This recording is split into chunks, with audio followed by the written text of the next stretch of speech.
श्रीमद् भागवत महापुराण प्रथम स्कंद 18वां अध्याय श्लोक संख्या 40 से लेके श्लोक संख्या 50 तक इस प्रकार है। ध्यान से सुनिएगा। निशम्य शप्त मतदर्हं नरेन्द्रं सब्रह्मणो नात्मजम भानन्दत अहो वतांगो महदज्ञते कृत माल्पीयसि द्रोह रुद्रमोदुतः न वै निमिर्नरदेवं पराख्यं सम्मातो मर्हस्य विपक्वबुद्धे यत्तेजसा दुर्विषहेण गुप्ता विन्दन्ति भद्राण्यकुतो भया प्रजा अलक्ष्यमाणे नरदेवनाम्नि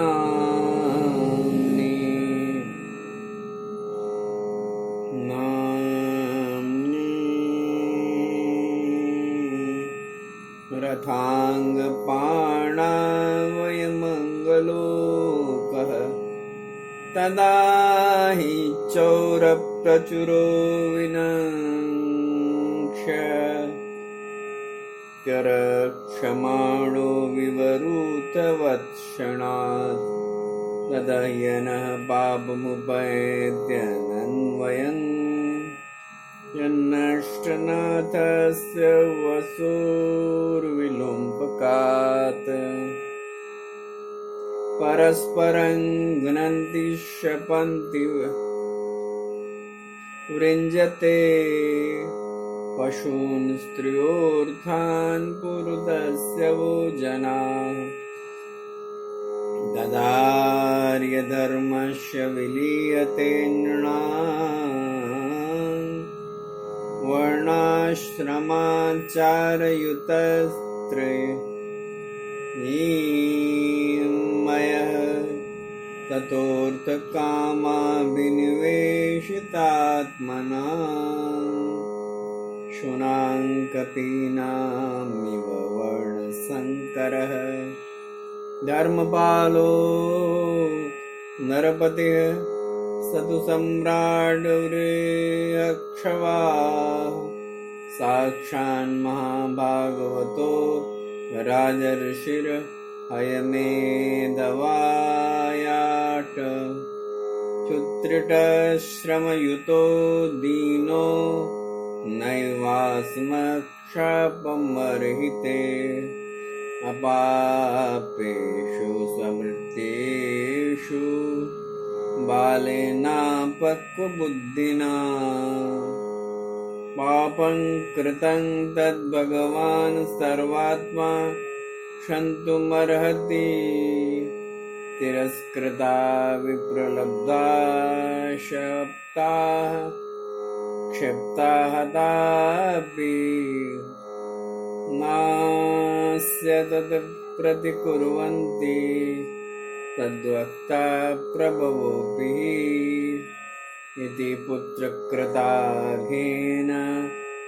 सूनु तप्तो महामुनेः स्वयं विप्रकृतो राज्ञा नैवागं तदचिन्तयत् प्रायशः साधवो लोके परैर्द्वन्द्वेषु योजिताः न व्यथन्ति न हस्यन्ति यत् आत्मा गुणाश्रयः।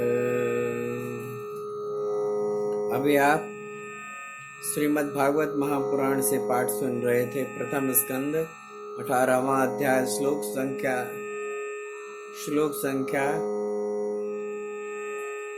40 से श्लोक संख्या 50 तक। अब प्रस्तुत है उसका सरल और सहज हिंदी में अर्थ जो इस प्रकार से है, ध्यान देकर सुनेंगे। बहुत सुंदर है।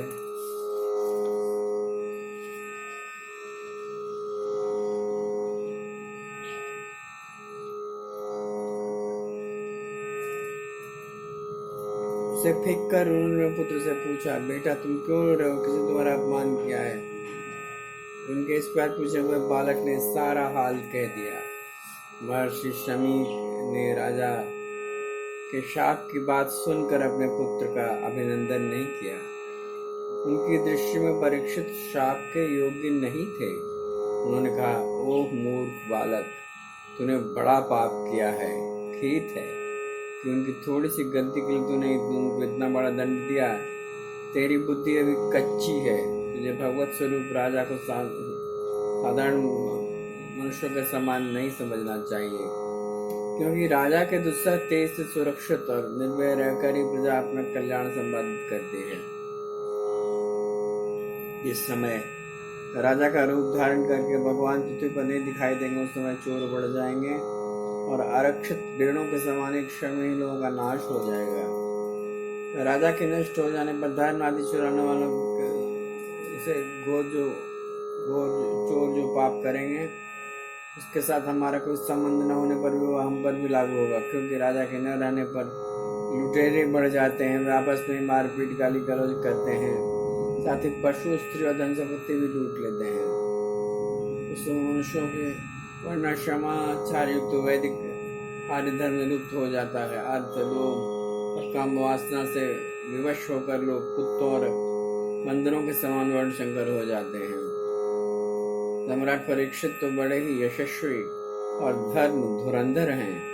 उन्होंने बहुत से अश्वमेध यज्ञ किए हैं और वे भगवान के परम प्यारे भक्त हैं। वे ही राजर्षि भूख प्यास से व्याकुल होकर हमारे आश्रम में आए थे। वे शाप के योग्य कदापि नहीं है। इस नासमझ बालक ने हमारे निष्पाप सेवक राजा का अपराध किया है। सर्वात्मा भगवान कृपा करके इसे क्षमा करें। भगवान के भक्तों में भी बदला लेने की शक्ति होती है, परंतु वे दूसरों के द्वारा किए हुए अपमान, धोखेबाजी, गाली गलौज, आक्षेप और मारपीट का कोई बदला नहीं लेते। महामुनि शमी को पुत्र के अपराध पर बड़ा पश्चाताप हुआ। राजा परीक्षित ने जो उनका अपमान किया था उस पर तो उन्होंने ध्यान ही नहीं दिया। महात्माओं का स्वभाव ही ऐसा होता है कि जगत में जब दूसरे लोग उन्हें सुख दुख आदि द्वंद्वों में डाल देते हैं, तब भी वे प्रायः हर्षित या व्यथित नहीं होते, क्योंकि आत्मा का स्वरूप तो गुणों उसे सर्वथा ही है। जब श्रमिक ऋषि ने सुना कि उनके पुत्र ने शाप दिया है राजा परीक्षित को, तो प्रसन्न नहीं हुए और उन्होंने कहा कि बेटा तुमने ऐसा करके अच्छा नहीं किया, क्योंकि राजा अगर न रहे तो प्रजा शांतिपूर्ण जीवन यापन नहीं कर सकती है और अपने जीवन के लक्ष्यों को प्राप्त नहीं कर सकती है, क्योंकि चोर लुटेरे अपना उत्पाद बजाने लगेंगे और राजा के दूसरा तेज से सब सुरक्षित रहते हैं। तो सम्मुख ऋषि ने बताया, एक तरह से दिखाया कि जो महात्मा होते हैं वो दुख सुख से परे होते हैं और उनके लिए लोकहित सर्वथा सबसे महत्वपूर्ण होता है। ये बात है। और जीवन में भैया देखिए एक बात है कि जीवन में सुख दुख तो आते ही रहते हैं।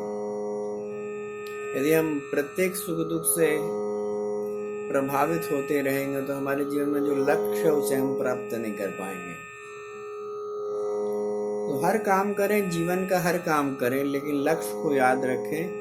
लक्ष्य क्या है जीवन का, और लक्ष्य यदि याद रहे तो अपना कदम अपने कदम को बढ़ा सकेंगे लक्ष्य की ओर, और भगवान का स्मरण करते हुए लक्ष्य को लगातार बढ़ते जाना ही जीवन का उद्देश्य होना चाहिए। और यही उद्देश्य आप अपने जीवन में लगाए रखें। भगवत भक्ति या भगवत स्मरण करते हुए कार्य करना सहज रूप से व्यक्ति के जीवन को उचित ढंग से दिशा प्राप्ति का साधन बनाता है। तो आपने इस चैनल को सुनना शुरू किया है या सुन रहे हैं, तो बहुत बहुत धन्यवाद। और इस चैनल को सुनने से आपको सबसे बड़ा फायदा है कि आप एक साथ 4 ग्रंथों का पावन पाठ सुन पाएंगे। प्रथम ग्रंथ श्रीमद् भगवद गीता, दूसरा ग्रंथ श्रीमद् भागवत महापुराण, तीसरा ग्रंथ श्री रामचरितमानस और चौथा ग्रंथ श्री महाभारत। ये 4 ग्रंथों का रसास्वादन और पुण्य वर्षण आप मेरे चैनल को सुनकर ले सकते हैं। इसलिए मेरे चैनल को लगातार सुनते रहिए। और यदि आपने मेरे चैनल को सब्सक्राइब नहीं किया तो कृपा करके इसे सब्सक्राइब कर दीजिए। यदि मेरे चैनल को अपनी लाइक या शेयर नहीं कर पाए हैं किसी कारणवश, लाइक और शेयर कर दीजिए। और यदि आपने मेरे चैनल को बेल आइकन भी दबाने में किसी कारणवश आप विफल रहे हैं तो उसे दबा दें, जिससे ये घर घर पहुंच के घर घर काल का प्रवेश वर्जित हो जाए। ऐसा करें। इन 4 ग्रंथों के रसास्वादन से कली का प्रवेश तो मेरे अनुसार, मेरे विचार अनुसार नहीं आएगा। आपके जीवन में सुख, शांति और आनंद का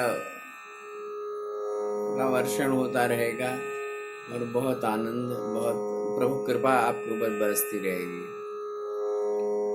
आइए मेरे साथ भगवत नाम संकीर्तन करिए, क्योंकि कलयुग केवल नाम, कलयुग में नाम ही ऐसा है जो कि आपको सब विपत्तियों से दूर करता है और भगवान की प्राप्ति कराता है और जीवन के उद्देश्यों, लक्ष्यों को प्राप्त कराता है। आइए भगवत नाम संकीर्तन करें। ओम नमो भगवते वासुदेवाय।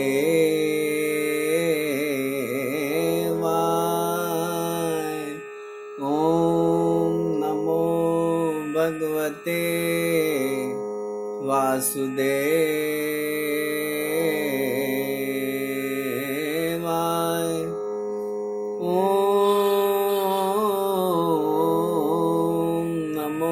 भगवते वासुदेवाय। श्री कृष्ण की कृपा सदैव आपके ऊपर बरसती रहे। भगवान श्री कृष्ण का प्रेम आपके ऊपर सदा वृष्टि होती रहे, प्रेम की। आपके हृदय में भगवान श्री कृष्ण विराजमान रहें और आपके जीवन में ऐश्वर्य, वैभव, आध्यात्मिक और भौतिक दोनों वैभव का प्राकट्य रहे और निरंतर वो बना रहे। इस मंगल कामना के साथ आइए मेरे साथ पूर्ण चित्त से, मन से बोलिए, जय श्री कृष्ण, जय श्री कृष्ण, जय श्री कृष्ण, जय श्री कृष्ण।